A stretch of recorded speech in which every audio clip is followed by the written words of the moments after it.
여러분 그 독심술이라고 혹시 들어보셨습니까? 우리가 보통 독심술이라고 그러면 사람들의 행동이라든가 아니면 비언어적인 그런 소통하는 과정들을 통하여서 그 사람의 생각도 알고 그 사람의 감정도 알고 그 마음을 읽는 기술이라고 얘기를 해요. 그래서 우리가 보통 대화를 하다가 보면은 뭐 손을 뭐 어디다 갖다 대고 또 어떤 눈짓을 하고 어떤 표정을 짓고 이거에 따라서 이 사람이 겉으로 드러난 그 모습들을 통해서 이 사람이 지금 긴장하고 있구나, 이 사람이 지금 속으로 좋아하고 있구나, 불쾌해하고 있구나, 나하고 지금 얘기를 하고 싶지 않구나, 아니면 나한테 적극적이구나, 이렇게 보통 이것을 판단한다라는 것이죠. 그래서 사람들이 이 사람들의 그 행동들을 보통 연구를 많이 하죠. 그래서 이 사람이 이런 행동들을 했을 때는 이 사람의 심리 상태가 어떻고 마음 상태가 어떤지 그것을 알아내는 기술이 이제 독심술이라고 얘기를 합니다. 그런데 여러분, 이런 그 독심술을 배운 그런 사람보다 더 정확하게 사람의 마음, 사람의 생각을 아는 분이 계십니다. 그분이 바로 우리가 섬기고 있는 하나님이신 줄 믿습니다. 그 사실을 시편 139편에서 이렇게 말씀을 하고 있는 것을 알 수가 있습니다. 여호와여, 주께서 나를 살펴보셨으므로 나를 아시나이다. 주께서 내가 앉고 일어섬을 아시고 멀리서도 나의 생각을 밝게 하시오며 나의 모든 길과 내가 눕는 것을 살펴보셨으므로 나의 모든 행위를 익히 아시오니. 우리 4절 한번 같이 읽을까요? 여호와여, 내 혀의 말을 알지 못하시는 것이 하나도 없으시니이다. 여러분, 하나님께서 아신대요. 근데 여기 보니까 하나님께서 어떻게 아시나 봤더니만 우리를 살펴보셨으므로 아신다, 이렇게 얘기를 합니다. 여기서 살펴본다라는 말을 보니까 이게 하카르라고 이렇게 얘기를 하는데요. 이게 찾는다, 조사한다, 그리고 또 시험한다, 이런 의미를 가지고 있어요. 그러니까 하나님께서는 이 과거부터 현재까지 계속적으로 반복적으로 내 삶을 지켜보고 계신 분이라는 것입니다. 그래서 내가 어떤 문제들을 만났든 또 사건들을 만났든 아니면 사람들을 만났을 때에 그것에 대해서 어떻게 대처하는지 또 어떻게 소통하는지 그 모습들을 보면서요, 이 사람의 마음의 중심에 어떤 생각들을 가지고 있고 이 사람의 마음이 어떤 마음인지를 알게 된다라는 것입니다. 그리고 또 그런 것들이 계속 이제 반복적인 패턴을 가지고 습관을 가지면서 이제 예측을 할 수가 있다라는 것이죠. 우리 보통 그 알고리즘이라는 게 있지 않습니까? 알고리즘은 이거예요. 내가 이 생각을 하고 난 다음에 어떻게 생각의 흐름, 의식의 흐름, 이런 게 있어요. 그러니까 여러분들 그 유튜브 같은 것도 그러잖아요. 내가 보는 거에 따라서 다 알고리즘화가 돼가지고 이 사람의 관심사대로 갖다 보이는 것을 볼 수가 있습니다. 여러분, 지금 저한테 핸드폰을 다 반납을 하셔서 한번 제가 살펴보면 여러분이 평소에 어떤 거에 관심을 가지고 있는지 다 알 수가 있어요. 그러니까 하나님께서는 어떻게 보면 내 인생의 알고리즘을 다 알고 계시다라는 것이죠. 여러분, 그런데 그 중에서 참 하나님을 놀라게 만드는 사람이 있습니다. 우리가 그 대표적인 사람으로 알 수 있는 사람이 바로 욥이라는 사람이죠. 욥이 그런 사람이었습니다. 욥이 사단의 참소로 말미암아서 많은 것들을 잃어버리게 되지 않습니까? 자기 자녀들도 있고 잃어버리고, 그리고 자기 그 소유물들도 다 잃어버립니다. 그런데 욥이 고백하는 게 뭐였어요? 주신 자도 여호와시요 취하신 자도 여호와시니 하나님께서 찬양을 받으신다고, 이런 고백들을 하지 않습니까? 우리가 생각할 때 이건 도저히 할 수 없는 고백입니다. 우리는 지금 당장 나한테 작은 거 손에 하나만 보더라도 하나님 앞에 가고 막 따지지 않습니까? 하나님, 왜 저한테 이런 일들이 벌어져야 되는 겁니까? 왜 저한테 이런 세상 사람들도 안 일어나는 일들이 내 인생에, 내 삶에 하나님 왜 일어나는 것입니까? 그런데 욥은 그렇게 하지 않았다라는 거예요. 근데 여러분, 그게 보니까 그냥 단 한순간에 형성된 믿음이라 단 한순간에 형성된 신앙이 아니라는 것입니다. 욥에게 있어서 이것이 가능했던 이유는 다른 게 아니에요. 평소에 그가 쌓아둔 그 신앙의 습관 때문에 그런 겁니다. 신앙의 패턴 때문에 그런 거예요. 그러니까 사람이 보는 곳이든 보이지 않는 곳이든지 간에 언제나 하나님을 경외하고 신뢰하는 것들을 그가 붙잡고 있었다라는 것입니다. 여러분, 우리 북극성 알고 계시죠? 어느 곳에 있든지 간에 그것은 변하지 않기 때문에 그곳을 보면서 가면은 길을 잃지 않아요. 방향을 잃지 않습니다. 여러분, 그 마음의 방향을 잡고 있는 것, 이 마음의 중심을 잡고 있는 것, 이것이 변치 않는 이상 여러분 그 삶에 그렇게 많은 일들이 닥쳐온다 해서 그 삶이 흔들리지 않는다라는 겁니다. 여러분, 우리가 하나님 앞에 나갈 때 예배가 습관이 되시기 바랍니다.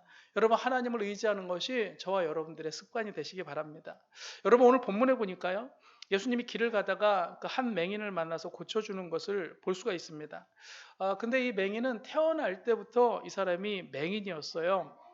나면서 이 사람이 눈을 뜨고 나온 게 아니라 그냥 눈을 감고 나온 겁니다. 그래서 이 제자들이 질문을 던지죠. 예수님, 이 사람이 맹인이 된 것이 누구의 죄 때문입니까? 이렇게 물어봐요. 이게 되게 좀 이상한 질문이에요. 우리 같으면 그 뭐 보지 못하는 그 맹인이라든가 아니면 그 말을 어눌해서 잘하지 못하는 분이라든가 잘 듣지 못하는 사람 딱 봤을 때 곧바로 그 사람 보고 이거 누구 죄 때문에 그렇습니까? 이렇게 물어보는 사람 없잖아요. 근데 이렇게 제자들이 질문을 던질 수밖에 없었던 이유는 당시에 이 맹인처럼 장애가 있거나 아니면 그 질병에 걸리면은요, 그 원인을 어디에서 찾냐면 이 사람이 죄를 지었다 이렇게 생각을 했기 때문에 물어보는 질문 자체도 그렇게 직접적으로 물어본 것입니다. 여러분, 실제로 그런 예가 있지 않습니까? 우리가 요한복음 5장에 보면 베데스다에 38년 된 그 병자를 한번 보십시오. 예수님께서 38년 된 그 병자한테 가서 곧바로 무슨 얘기 하나요? 네가 낫고자 하느냐? 이렇게 물어보고 난 다음에 내가 저 연못물에 들어가려 가서 이제 낫고자 하는데 나를 저게 넣어줄 사람이 없습니다. 그 예수님께서 고쳐주세요. 그리고 난 다음에 예수님을 언제 또 다시 만나냐면 성전에서 만나는 것을 볼 수가 있습니다. 그리고 난 다음에 예수님께서 뭐라고 말씀하시냐면 네가 나았으니 더 심한 것이 생기지 않도록 다시는 죄를 범하지 말라. 그러니까 이 38년 된 병자의 그 병의 원인은 죄였다라는 것입니다. 그런데 여러분, 이 죄로 말미암아서 이런 질병이 오거나 뭐 불행한 일들이 닥치는 것, 이게 전부 다 죄 때문에 그렇지는 않는다라는 거예요.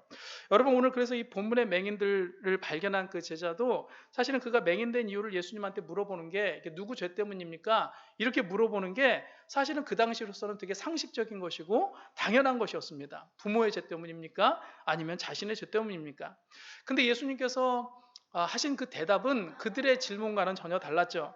누구의 죄 때문이 아니라 그에게서 하나님께서 하시는 일을 나타내고자 합니다. 이렇게 말씀을 하십니다. 그러니까 이건 죄와 관계가 없다라는 거예요. 여러분, 그럼 이 맹인에게서 나타난 그 하나님의 일이 무엇일까요? 그것은 바로 맹인을 치유하시고요, 잃어버린 빛을 찾아주신 것입니다. 간단해요. 왜냐하면 맹인을 치유하신 모습들 보면은 이 사람이 눈을 뜬 모습을 보면 그를 통하여서 하나님의 일들이 나타나는 것이죠. 여러분, 근데 그냥 이것만 나타나는 게 아닙니다. 이렇게 하면서요, 뭐가 또 드러나냐면 예수님의 정체가 드러나기 시작해요. 예수님은 누구신가? 이 맹인이 치유되는 그 사역, 이 과정들을 통해서요, 예수님의 정체가 나타나는 것입니다. 여러분, 이 본문이 이 사건이 있기 전에 어떤 그 명절 하나를 여러분들은 기억하실 것입니다. 바로 초막절이라는 것이죠. 우리가 8장 정도에 보면 초막절에 일어났던 사건이 어떤 거였습니까?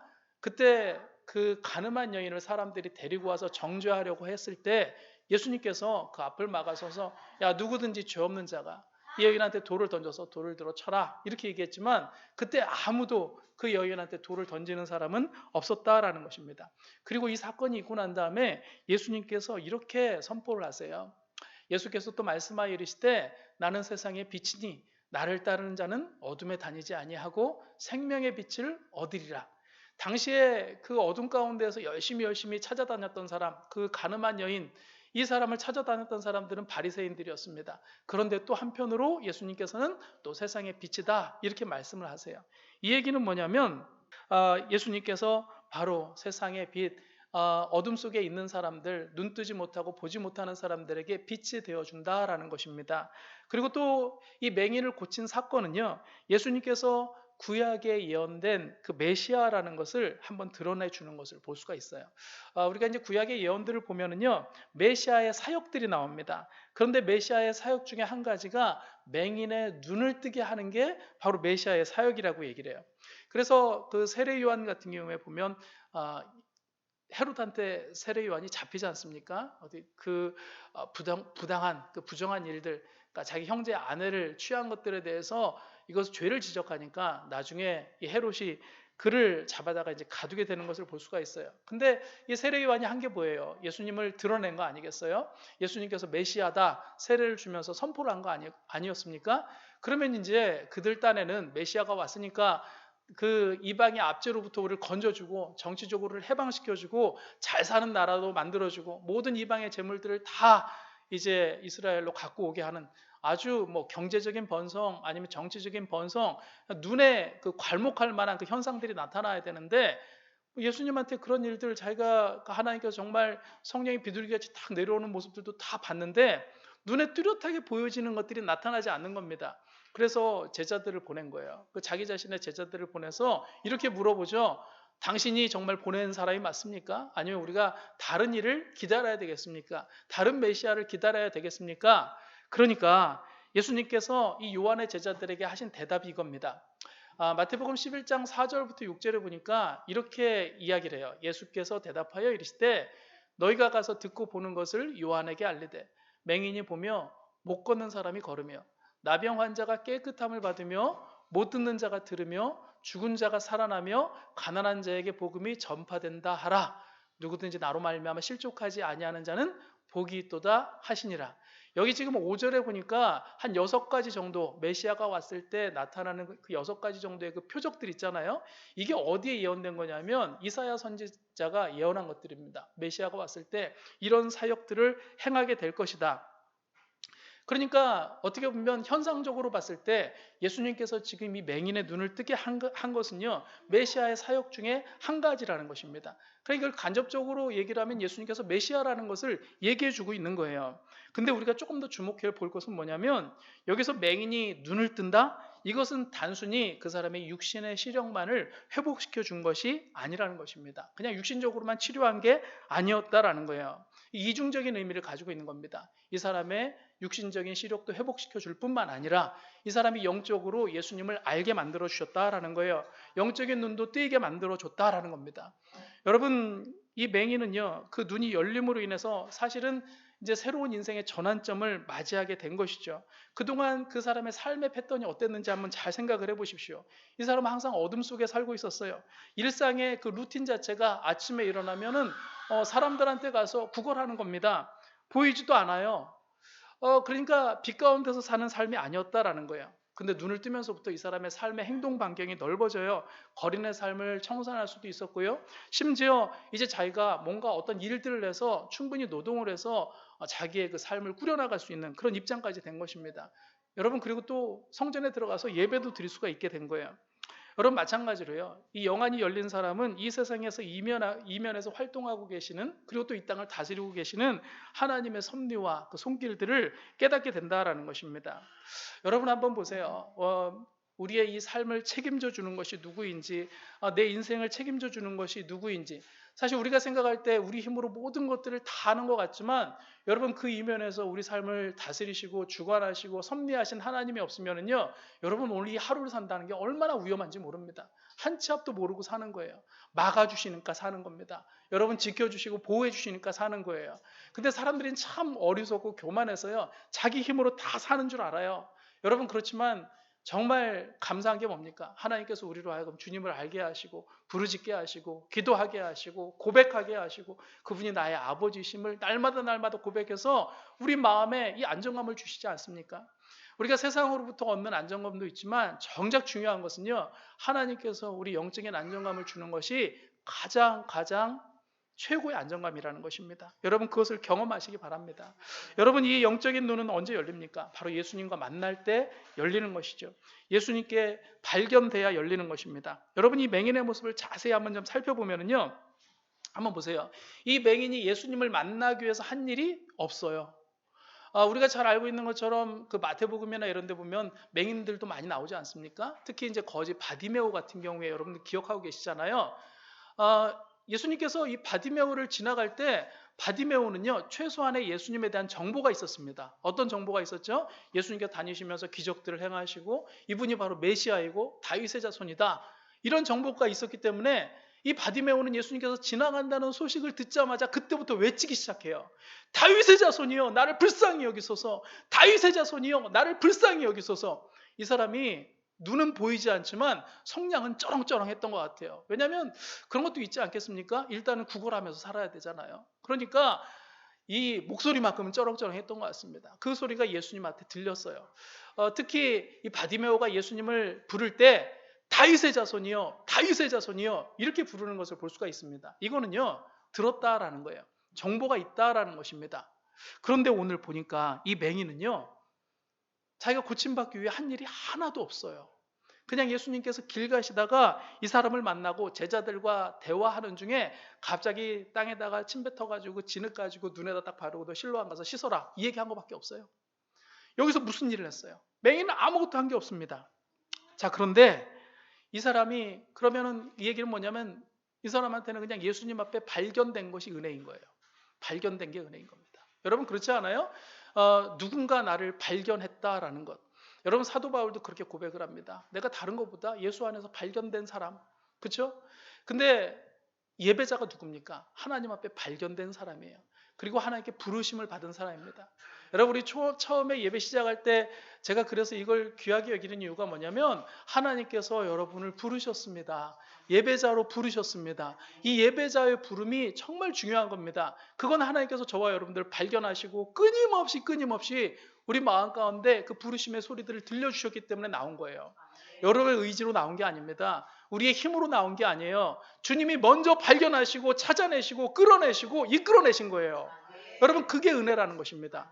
오늘 이 맹인의 모습을 보십시오. 그냥 예수님 앞에 발견됐는데 여기서 또 우리가 좀 중요하게 볼 게 뭐냐면 언제 발견됐는데가 이게 중요한 거예요. 언제 발견됐나요? 이게 바로 낮에 발견이 된 것을 볼 수가 있어요. 그래서 예수님께서 이 맹인을 고치시기 전에 하시는 말씀이 뭡니까? 오늘 9장 4절부터 5절에 이렇게 기록이 되어 있어요. 같이 한번 읽어볼까요? 때가 아직 낮음에 나를 보내신 이의 일을 우리가 하여야 하리라. 밤이 오리니 그때는 아무도 일할 수 없느니라. 내가 세상에 있는 동안에는 세상의 빛이로라. 자, 여기서 보면 여러분 요한복음은 항상 이중적인 언어를 쓴다고 제가 말씀을 드렸잖아요. 여기서 낮이라는 것은 그냥 단순히 시간상의 낮일 수도 있습니다. 그런데 이것은 또 언제를 얘기하냐면 예수님께서 이 땅에 계신 그 기간, 그러니까 예수님께서 공생의 사역을 감당하면서 사람들을 만날 수 있는 시간, 사람들이 예수님을 만나고 그분 앞에 나올 수 있는 그 시기, 이때가 바로 낮이라고 얘기를 하는 겁니다. 그때는 예수님을 만날 기회가 있어요. 그리고 또 예수님께 발견될 기회가 있다라는 것입니다. 그런데 언제 못 만나죠? 밤이 되면 만나지 못하는 거예요. 여러분과 영적인 어둠이 오고 영적인 밤이 오기 시작하면요 캄캄해서 분별력이 사라지는 겁니다. 여러분 그러니까 만나지 못하는 거예요. 그러니까 예수님께서 계속 만날 수 있게끔 빛이 되어주시고 열어주시고 보여주시고 들려주시고 부르시는 겁니다. 그럼 한번 여러분 생각을 해보십시오. 요즘 오늘날 영적으로 밤일까요? 낮일까요? 여러분 어떻게 생각하세요? 영적으로 밤인가요? 낮인가요? 어떤 분들은 그래요. 한국 교회가 다 타락을 해가지고 이제는 소망이 없습니다. 저는 그렇게 생각하지 않습니다. 여러분 정말 그런가요? 아니요. 지금 여기에 예배하는 사람이 있다라는 것은 아직도 영적으로 낮이라는 거예요. 낮이라는 겁니다. 왜냐하면 아직 복음을 전하는 사람들이 있고요. 그것을 듣고 예수님을 만날 수 있는 기회가 열려 있기 때문에 그런 겁니다. 여러분 지금 뭐 정치적으로 탄압을 하고 경제적으로 탄압을 하고 이런 탄압을 합니까? 물론 힘든 것들은 있어요. 그렇다고 해서 여러분 복음을 우리가 듣지 못하는 건 아닙니다. 라디오를 틀면 우리는 언제든지 설교 말씀도 듣고요. TV를 틀면 사람들 간증도 나오고요. 여러분 신앙적인 것들을 접할 만한 시간들이 많이 있다라는 거예요. 이 복음의 빛이 지금 교회와 성도들을 통해서 아직 비추어지고 있기 때문에 이 시기는 아직 낮은 겁니다. 여러분 그런데 그러면 우리가 지금 이 시기에 할 일이 있는 거예요. 오늘날 우리 교회와 성도들이 할 수 있는 것은 뭐냐면 밤이 되기 전까지 이 복음의 빛이 있는 동안까지 우리는 전해야 되는 것입니다. 하나님께서 우리에게 이 복음의 빛을 주셨어요. 그것을 전해야 된다라는 거예요. 소멸시키지 말아야 되는 것입니다. 이 복음의 빛은 아직도 교회 안에 있어요. 이 복음의 빛은 아직도 사람들이 들을 만한 기회가 있습니다. 근데 정작 중요한 것은요. 이게 왜 퍼져나가지 못하는가? 우리 안에 어둠이 있기 때문에 그런 거예요. 우리가 이 빛을 계속 소멸시키기 때문에 그렇습니다. 여러분 이 복음의 빛이 언제 소멸이 됩니까? 우리가 영성관리 안 하면 그렇게 되는 거예요. 우리 경건생활하는 거 소홀히 하면 그렇게 되는 겁니다. 우리 그러잖아요. 사는 게 바쁘고 피곤하다고 내가 기도생활 안 하고 여러분 말씀생활 소홀히 하고 우리 주님 앞에 머무르는 이 삶들을 계속 소홀히 하기 시작하면요 점점 이 복음의 빛이 소멸되어진다라는 거예요. 그러면 이제 그때부터 주님과의 관계도 낯설어지기 시작하는 겁니다. 그동안 정말 주님을 의지하면서 주님 바라보면서 기도하고 숨 쉴 때는 내 영이 숨을 쉬기 때문에 살고 있었어요. 근데 기도 안 하니까 점점 죽어가는 겁니다. 보이지도 않아요. 들리지도 않는 겁니다. 매일 숨이 가빠지는 거예요. 그뿐만이 아니라 약해지는 거죠. 몸도 약해지고 마음도 약해지고 정신도 약해지고 믿음도 약해지고. 여러분, 그러면 그런 사람들이 싸울 수 있을까요? 여러분, 수많은 세상에 이 유혹들이나 시험이나 어려움들이 왔을 때 여러분 싸워서 이길 만한 힘이 있겠습니까? 여러분, 그 말씀에 나를 지탱해 주지 않는데, 이 말씀 자체가 나의 버팀목이 되지 않는데 어떻게 싸울 수가 있겠어요? 여러분, 복음의 빛이 나로 하여금 길을 보여주기 때문에 그 길을 따라가면 결코 죽지 않는다는 것을 아니까 여러분 가는 건데, 그 빛이 비춰주지 않는데 여기가 낭떠러지인지 수렁인지 아니면 이게 길인지 어떻게 알 수가 있겠냐고요. 여러분, 우리가 복음의 빛을 소멸시키지 말아야 되는 겁니다. 여러분, 이 기회는 세상 사람들한테만 열려 있는 것이 아니라 저와 여러분들한테도 계속 열려 있는 거예요. 근데 정작 먼저 그 빛을 받은 사람들, 정작 먼저 눈을 뜬 사람들이 이제 그 빛을 잃어가기 시작하면 사실 이제는 여러분 어둠의 시대가 오는 겁니다. 여러분, 밤이 되기 시작한다라는 거예요. 여러분, 한번 점검을 해보십시오. 내게 정말 이 복음의 빛이 여전히 내 삶을 통하여서, 내 인생을 통하여서 그 빛을 발하고 있는지, 내가 주님께 발견되기 위해서 주님을 만날 수 있는 그 기회를 얼마나 계속 얻으려고 노력을 하면서 하나님 앞에 나가고 있는지. 그 사사기에 보면 이 삼손이 나옵니다. 나면서부터 이 사람은요, 하나님 앞에 구별된 나실인이었어요. 근데 이 삼손이 죽을 때 보면 어떻게 죽냐면요, 되게 비극적으로 죽어요. 그의 대적이었던 블레셋 사람들한테 잡혀서요, 머리털도 밀리고, 그러니까 이 힘의 근원이었었잖아요. 눈도 뽑혀버립니다. 그리고 노예로 살다가 블레셋 그 신전의 그 기둥을 무너뜨리고 죽습니다. 근데 우리가 잘 아는 것처럼 삼손은 영적으로 금수저입니다. 태어나면서부터 나실인이에요.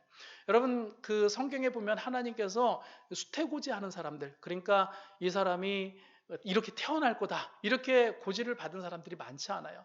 우리가 잘 알고 있는 세례 요한 같은 경우에 수태고지를 받습니다. 예수님도 수태고지를 받는 것을 볼 수가 있죠. 그런데 이 사사들 중에도 보면은요, 이 삼손도 마찬가지로 수태고지를 받아요. 하나님의 사자가 나타나서요, 너한테 태어날 사람 나실인이다. 태에서부터 이 사람 택함을 받아서 이스라엘의 구원자가 될 것이다. 이 사람의 운명이 이미 다 결정되고 예언되어지는 겁니다. 그러면 정말 이거는 뭐 우리 지금 뭐 청소년들이라든가 아니면 청년들이라든가 고민하는 게 뭐예요? 나 앞으로 어떤 사람이 될까? 내 장래에 대한 고민하고 걱정하고 이런 것들을 하다가 겨우겨우 이제 좀 뭔가 진로도 잡고 내 삶의 길들도 이제 발견하고 그러는데, 여러분, 삼손은 그럴 필요가 없었어요. 아, 나는 이미 정해진 운명이에요. 하나님 앞에 붙잡힌 운명이라는 것입니다. 그러면 뭐 할 수 있는 게 뭐예요? 그냥 말씀 따라가고 하나님 경외하면서 말씀하시는 대로 순종하면서 따라가면 되는 거 아니겠습니까? 그냥 하나님께서 사용하실 만한 좋은 조건들을 다 가진 사람이 이 삼손이었어요. 그런데 그 좋은 것들을 다 잃어버립니다. 그 이유가 뭔지 아세요? 영적으로 눈이 멀었기 때문에 그래요. 그냥 눈에 보기 좋은 대로 보니까 부정한 그 여인들을 만나고, 그러면서 자기의 그 나실인됨, 어떻게 보면 하나님께 주신 자기의 좋은 그 지위들을 가볍게 여겼기 때문이라는 것입니다.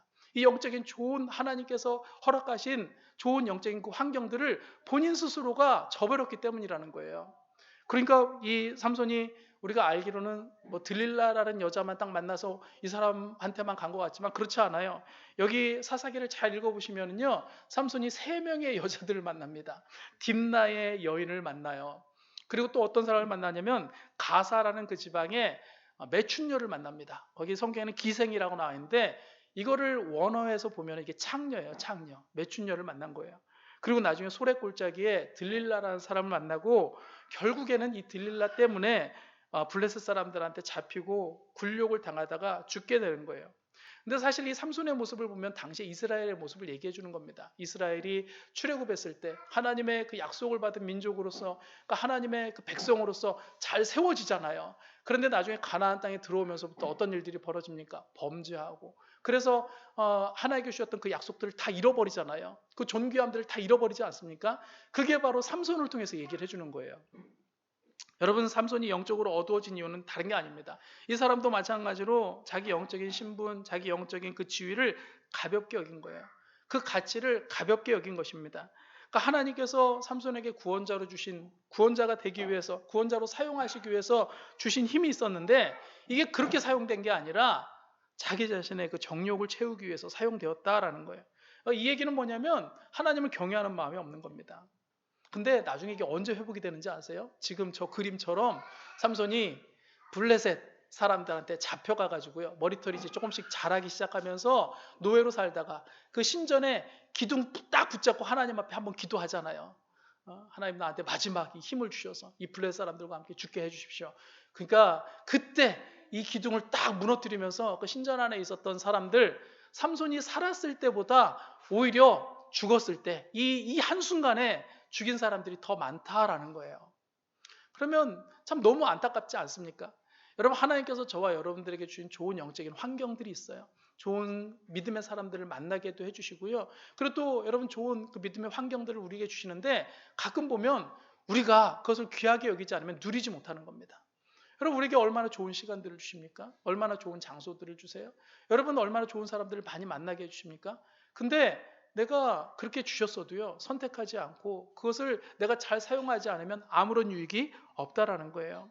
여러분, 한번 보세요. 하나님께 내게 주신 이 좋은 것들 낭비하면서 사는 것들은 없는지, 영적인 그 좋은 환경들 낭비하면서 그것을 귀하게 여기지 않다가 나중에 결국에 삼손처럼 눈이 다 뽑혀버리고 볼 수 없을 때, 그때 후회하면서 하나님 내게 주신 이 좋은 것들 이렇게 많이 있었는데 놓치고 살았네요.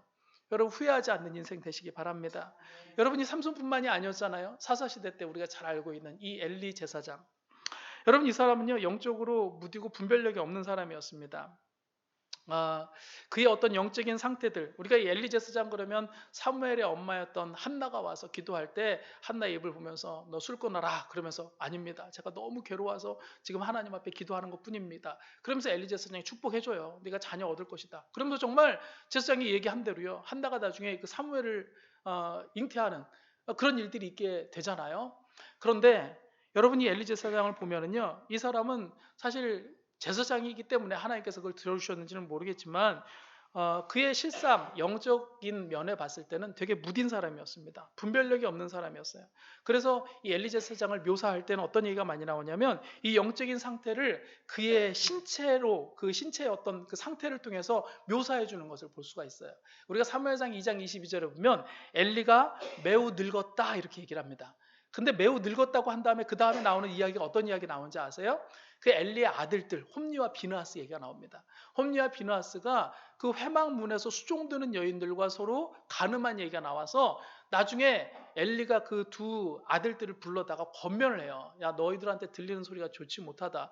그러면서 권면을 하는데 여러분, 이 아들들이 들을까요, 안 들을까요? 안 들어요. 왜 그런지 아십니까? 엘리가 매우 늙었다 이거예요. 권위가 없어요. 영적인 권위가 없는 겁니다. 여러분, 영적인 권위는 누가 주시나요? 하나님께 주시는 거예요. 여러분, 우리가 왜 어떤 믿음 생활하고 그리고 또 우리가 믿음으로 막 선포한다고 하지만 왜 열매가 안 나타나는지 아세요? 우리가 권위를, 하나님께 주신 권위가 있음에도 불구하고 믿지 않으니까 그런 겁니다. 정말 이 엘리처럼 늙었기 때문에 그런 거예요. 제가 늙었다는 것을 부정적으로 얘기하는 게 아니에요. 신체의 상태가 늙었는데 사실은 영적으로 봤을 때 그만큼 힘이 없다라는 것을 얘기하는 거예요. 여러분, 그러니까 아무도 안 듣죠. 세상 사람들이 왜 예수 믿는 사람들 말 안 듣는지 아세요? 이 사람이 영적으로 봤을 때 별로 힘이 없기 때문에. 그렇지 않습니까? 예수 믿는 사람들이 왜 조롱받는지 아십니까? 사실 우리는 조롱받을 만한 사람들이 아니에요. 여러분, 우리보다 강력한 사람이 없습니다. 왜? 우리 뒷백이 하나님이잖아요. 여러분, 다윗이 아무것도 없이 골리앗 앞에 나갔어도 그렇게 담대하게 얘기할 수 있었던 것은 하나님께서 내 백이야 이거예요. 하나님이 날 붙잡고 계셔. 감히 어디 할례받지 못한 너희가 만군의 여호와이신 이 하나님의 이 백성들한테 덤벼. 이 담대함이 있었던 겁니다. 여러분, 그 담대함이 있어요? 우리 예수 믿는 사람한테 그 담대함이 있어야 되는 거예요. 근데 여러분 보니까 너무 세상의 물결이 막 심하게 오는 것 같습니다.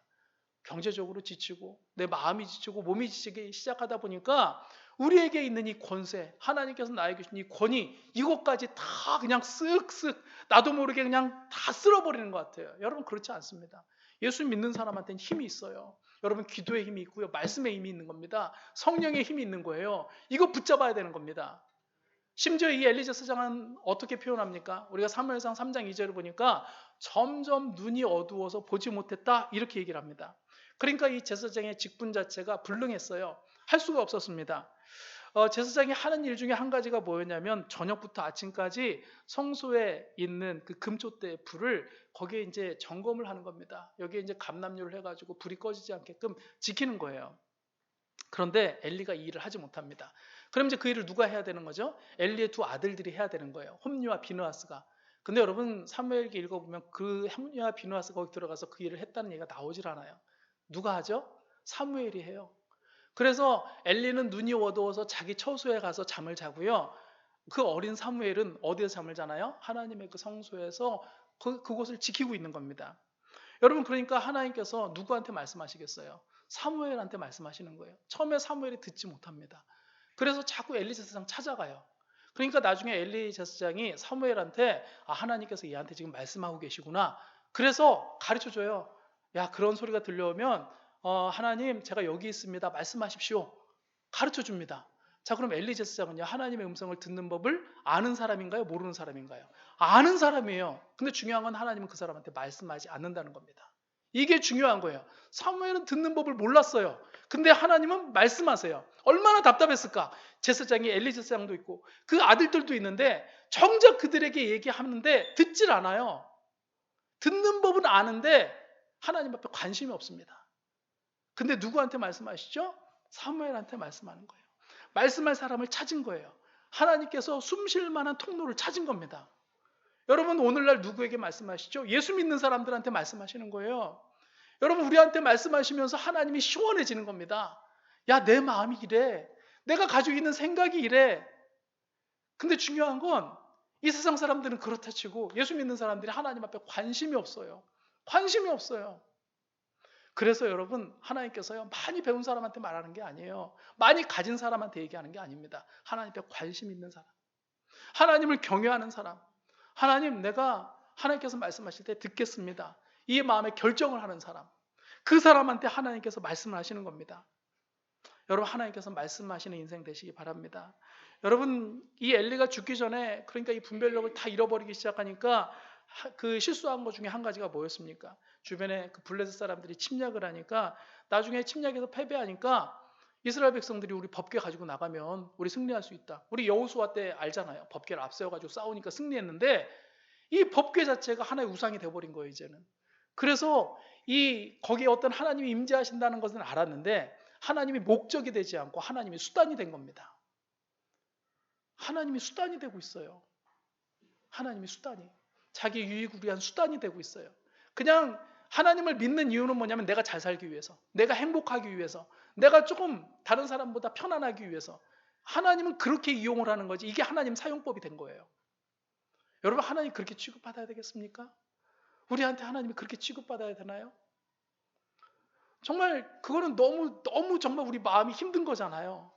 이 힘든 마음이라도 들면 좋겠는데 힘든 마음이 안 드는 게 더 이상한 거예요. 하나님이 그렇게 취급을 받아요. 그러니까 뺏기는 거죠. 자기 백성 떠납니다. 그리고 나서 블레셋 지방에 가서 이 법궤가 돌아다니면서요, 내가 내 능력 보여줄게. 본인 스스로 승리해요. 다곤 신상 다 무너뜨려 버리고 그 지방 돌면서 전염병 내리시고, 야, 너네들 없어도 나 충분히 승리할 수 있어. 근데 하나님 찾으시는 사람 어떤 사람입니까? 그러니까 하나님 앞에 하나님 마음을 아는 그 한 사람, 바로 사무엘과 같은 사람, 하나님 마음에 합한 다윗과 같은 사람, 이 사람들을 찾아내셔서 하나님의 일을 하시는 거예요. 여러분, 우리가 제사장도 둔해질 수 있어요. 여러분, 직분자도 둔해질 수 있어요. 목사도 둔해질 수 있어요. 전도사도 둔해질 수 있어요. 장로님, 권사님, 여러분 기도하지 않고 여러분 말씀 보지 않고요, 하나님 앞에 집중하지 않으면 죽을 수 있는 거예요. 둔해질 수 있는 겁니다. 뺏길 수 있는 거예요. 하나님께 내게 주신 이 좋은 것들을 뺏길 수가 있는 거예요. 살펴보세요. 우리 마음에 정말 등불이 켜져 있는가? 이 말씀의 등불이 계속 타오르고 있는가? 여러분, 이거 살펴보시기 바랍니다. 마지막으로 여러분, 그렇지만 희망이 있는 사람, 바로 이 사무엘입니다. 여러분, 사무엘을 보면은요, 나이가 어려서부터 하나님의 전에서 섬겼던 사람이에요. 영적인 분별력이 있었어요. 영안이 열린 사람이었습니다. 그래서 이 사사시대가 지나고 난 다음에 왕정시대에 들어설 때 첫 번째 왕이 누구였냐면 사울이라는 사람이 왕이 되는데요, 이 사람한테 사무엘이 기름을 붓습니다. 그리고 난 다음에 왕으로 세우는데, 사울이 그 사무엘을 만나고 난 다음에 집으로 돌아갈 때 사무엘이 사울한테 얘기해 주는 게 있어요. 자, 너가 이제 집으로 돌아갈 때 세 가지 징조를 만나게 될 거야. 자, 먼저 베냐민 그 경계라는 그 경계에 있는 셀사라는 그쪽 지방의 그 지역을 지나다 보면은 거기 이제 라헬의 묘실이 있는데 그 곁에서 두 사람을 만날 거야. 그리고 다볼 상수리 나무라는 곳에서 베델로 하나님 앞에 예배하러 올라가는 세 사람을 만날 텐데, 그 중에 한 사람은 염소 새끼 세 마리를 가지고 있고, 그리고 그 중에 또 한 사람은 떡 세 덩이를 가지고 있고, 또 한 사람은 포도주 한 가죽 부대를 가지고 있을 거야. 그리고 떡덩이를 가진 사람이 두 덩이를 너한테 주고 너한테 문안 인사를 할 거야. 그리고 나가서 너가 조금 더 가면 하나님의 산에 가게 될 건데, 그 성읍에 들어가서 선지자들의 무리를 만나게 될 것이고, 이 사람들이 예언하면서 막 오는데 너도 예언할 것이고 변화해서 새 사람이 될 거다. 여러분, 사무엘이요, 이걸 직접 자기가 거기 그 지역에 가서 사람들을 직접 보고 한 게 아니에요. 사무엘 나이를 보십시오. 엘리는 나이가 먹으면 먹을수록요 눈이 안 보여요. 영적으로 어두워져요. 근데 사무엘은 나이를 먹으면 먹을수록 영안이 더 밝아지는 겁니다. 그러니까 보는 거예요. 앞으로 있을 일들에 대해서 하나님께서 보여주신 겁니다. 정말 실제로 사울이 사무엘 얘기한 것처럼 자기 집으로 돌아가는 과정 속에서 이 일들을 만납니다. 그러면 사울이 어떤 걸 확인했을까요? 와, 사무엘 진짜 최고다. 우와, 이 사람이 아니 어떻게 그걸 봤지? 자기에게 그 일어난 일들 이거 하나씩 하나씩 겪으면서 사무엘이 얼마나 영적인 권위가 있는 사람인지, 이 사람이 얼마나 영적으로 열려 있는 사람인지, 하나님께서 사무엘을 통해서 말씀하신다는 것을 여러분 사울도 확인했지 않았겠습니까? 여러분, 이 사무엘이 영안이 밝았던 이유는 어릴 적부터 형성된 이 경건한 삶의 습관이었어요. 그 패턴 때문에 그런 겁니다. 그것을 잃지 않았어요. 그 마음의 등불이요, 어렸을 때부터 그 사람이 늙기까지 꺼지지 않았다라는 거예요. 점검을 했다라는 겁니다. 마치 하나님의 성소에서 어릴 적에 그 불이 꺼지지 않게끔 계속 지키고 있었던 것처럼 자기 마음의 등불이 꺼지지 않게끔, 자기 마음의 등불이, 하나님의 말씀의 등불이 꺼지지 않게끔, 기도의 등불이 꺼지지 않게끔 지키고 있었기 때문이라는 거예요. 여러분, 그게 오늘날 저와 여러분들에게 하나님께서 요구하시는 겁니다. 우리 교회에게, 우리 성도들에게 영적인 이 시력이 정말 계속 이 시력을 잃어버리지 않게끔 점검하라는 거예요. 여러분, 우리 안에 희미해진 이 복음의 빛이 있다면 여러분 그 발길을 계속 올리시기 바랍니다. 여러분, 계속 성령의 기름 부음 받기를 여러분 구하세요. 여러분, 그래야지만 내 삶 속에서 일어날 수 있는 수많은 일들의 그 이유들을요 하나님의 관점으로 해석을 할 수가 있는 거예요.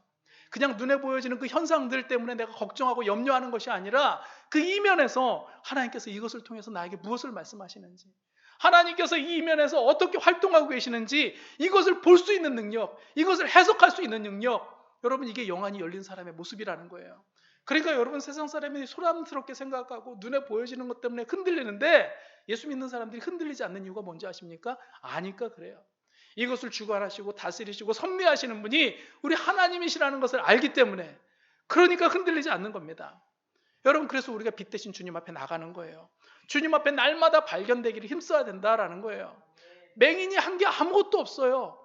그냥 그 시기에, 이 복음의 빛이 있는 시기에, 예수님께서 활동하는 그 시기에 주님 앞에 자기 자신을 계속 노출시킨 것밖에 없습니다. 주님이 발견하시잖아요. 그리고 여러분, 주님께서 일방적으로 그 사람의 삶 가운데 주관하시고 다스려주지 않습니까? 여러분, 우리 고장난 이 경건의 패턴을 회복하는 저와 여러분들 되시기 바랍니다. 여러분, 주님이 말씀하실 때 들을 수 있는 길을 저와 함께 얻었으면 좋겠어요. 제가 작년에 독감을 걸렸어요. 그리고 우리도 여러분들 아시는 것처럼 연말에 코로나 걸려가지고요. 이렇게 말하면 뭐하지만 정말 죽는 줄 알았어요. 너무 아프더라고요.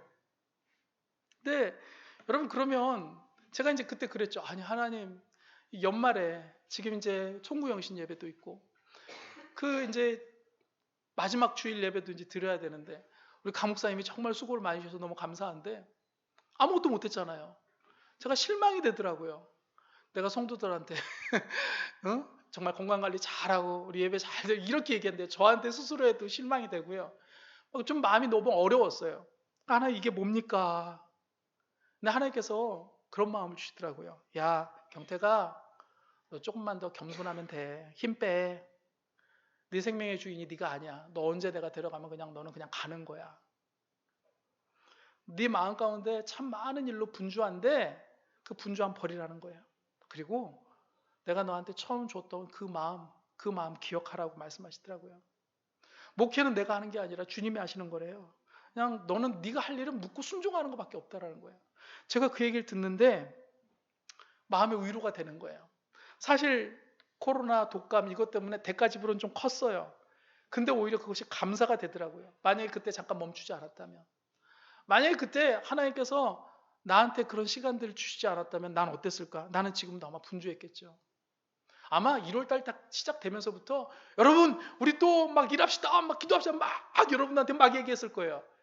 제가 지금 여러분들한테 그렇게 막 하지 않잖아요. 왠지 아십니까? 하나님이 하시니까 그래요. 그냥 저는 이 단에 올라가서 오늘 저한테 주어진 이 시간 동안 외치고 선포하고, 근데 듣든지 안 듣든지 선택하는 건 여러분들 몫인 거예요. 제가 마음의 분주함을 버렸습니다. 하나님, 내가 분주하지 않겠습니다. 내 마음이 엄청나게 많이 바쁜 것 같지만 하나님, 내가 하나님의 그 평안함 속에서 밖에는 파도가 치고 별별 이 걱정들, 염려들, 근심들이 오지만 내가 그 분주함에 휩쓸리지 않겠습니다. 대신 하나님의 그 평안함을 가지고 내가 가겠습니다. 이 고백이 나오는 거예요. 여러분, 어떻게 보면은요, 그 시간들이 내 마음 가운데 다시금 내 복음의 빛이 얼마만큼 밝기를 가지고 있는가를 점검해 볼 수 있는 그런 시간들이 되었다라는 겁니다. 여러분, 그래서 주님 앞에 한번 조용히 나가보세요. 뭐 질병 때문에 나가는 건 별로 원치 않아요. 그렇지만 기회가 있을 때, 여러분 아직 그 복음의 빛이 우리 가운데 있을 때, 여러분 그때 주님 앞에 나가보십시오. 그러면은요, 내가 그동안 걱정했던 것들, 내 마음에 있었던 그 분주함들, 내가 고민했던 것들 진짜 해답을 얻는 거예요. 야, 그건 그래서 그랬던 거야. 너가 그때 그래서 힘들었던 거야. 너가 그때 그래서 마음이 어려웠던 거야. 아, 그때 그 사람이 그래서 그랬던 거야. 내가 그 환경들 너한테 자꾸 막아선 것은 너 그거 그때 그렇게 나갔으면 죽기 때문에 내가 살리려고 그런 거야. 너 그때 뭐라고 그랬어? 네 고집 부리고 자꾸 나가려고 했잖아. 내가 막았잖아. 너 살리려고 그런 거야. 만약 그대로 놨으면 너 죽었어. 아무것도 못했어. 여러분, 가르쳐 주시는 겁니다. 여러분, 하나님이 하시는 일 다른 게 아닙니다. 바로 오늘 또 우리 마음에 눈을 열어주셔서 빛 대신 주님을 보게 하시고요, 이 복음의 빛을 다시금 찾게 하시는 것입니다. 경건한 그 삶의 습관들, 패턴들을 회복시키고요, 내가 버릴 것이 무엇인지, 내가 붙잡아야 될 것이 무엇인지, 내가 고쳐야 될 것이 무엇인지, 그리고 때로는 내가 힘들어할 때 하나님께서 이 시간들을 통하여서 우리를 응원하시는 거예요. 그 시간들을 통해서 나를 훈계하시는 겁니다. 여러분, 그렇기 때문에 이번 한 해 동안 하나님을 경외하는 사람은 다른 게 아닙니다. 그 복음의 빛이 우리 안에서 계속 타오르게 하는 거예요. 여러분, 그 하나님만, 정말 하나님만 섬기는 겁니다. 여러분, 다른 것들 바라보지 마시고 우리 안에서 일하고 계시는, 섭리하고 계시는 그 주님 바라보십시오. 주님께 발견된 하나님의 사람들 되어서 우리 주님의 그 귀한 사역에 쓰임받는, 그래서 우리가 하나님 나라를 향해 달려갈 때 지치지 않는 저와 여러분들 되시기를 주님의 이름으로 축원드립니다.